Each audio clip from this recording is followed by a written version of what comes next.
Assalamualaikum warahmatullahi wabarakatuh. Saya Muhammad Yusuf, NIM 1711319, kelas SA semester 6, Fakultas Syariah, Universitas Islam Negeri Sultan Maulana Hasanuddin Banten. Di sini saya akan menjelaskan salah satu materi kuliah Lembaga Perekonomian Umat. Video ini ditujukan sebagai tugas akhir mata kuliah tersebut. Materi yang saya akan sampaikan yaitu koperasi syariah. Ya, untuk poin-poin yang akan saya sampaikan, yang pertama, pengertian koperasi syariah, yang kedua, fungsi koperasi syariah, yang ketiga, prinsip dan landasan koperasi syariah, yang keempat, produk-produk koperasi syariah, yang kelima, syarat usaha koperasi syariah. Ya, untuk pengertian koperasi syariah secara teknis bisa dibilang sebagai koperasi yang menjalankan prinsip kegiatan dan usahanya berdasarkan pada syariah Islam, yaitu Al-Quran dan As-Sunnah.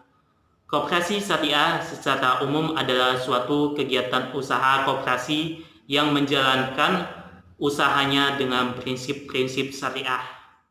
Itu fungsi koperasi syariah.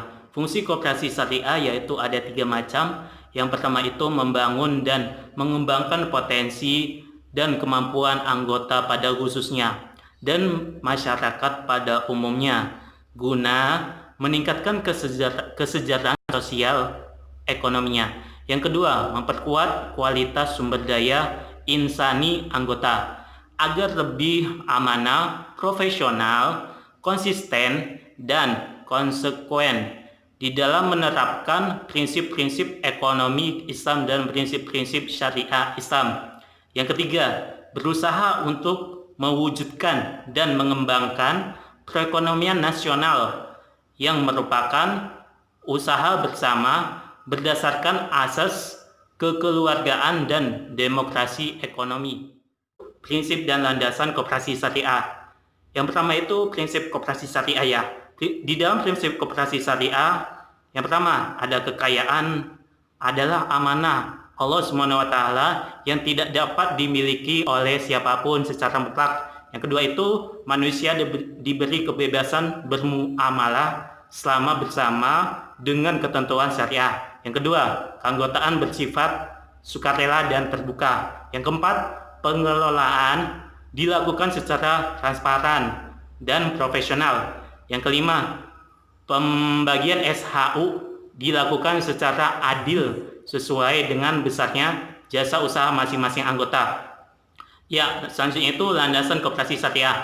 Landasan koperasi syariah yang pertama, berdasarkan syariah Islam, yaitu Al-Quran dan As-Sunnah, dengan membantu dan saling menguatkan. Yang kedua, berdasarkan Pancasila dan Undang-Undang Dasar 1945. Yang ketiga, berdasarkan prinsip keluarga dan kepentingan bersama. Yang keempat, produk-produk koperasi syariah. Di dalam produk-produk koperasi syariah yaitu yang pertama, produk penghimpunan dana. Di dalam produk perhimpunan dana yaitu ada simpanan pokok, simpanan wajib, simpanan sukarela, dan investasi di hak lainnya. Yang kedua, produk penyaluran dana atau pembagian atau financing, yaitu ada pembiayaan dengan prinsip jual beli dan produk, ada pembiayaan dengan prinsip kerjasama, pembiayaan dengan prinsip sewa menyewa, dan pembiayaan dengan prinsip jasa. Syarat usaha koperasi syariah. Syarat usaha koperasi syariah yaitu yang pertama, semua kegiatan dalam koperasi ini adalah kegiatan bisnis yang sah, baik, bermanfaat, dan menguntungkan dengan sistem bagi hasil. Yang kedua, koperasi ini harus menjalankan fungsi dan peranannya sebagai badan usaha sebagaimana tercantum dalam sertifikasi bisnis koperasi.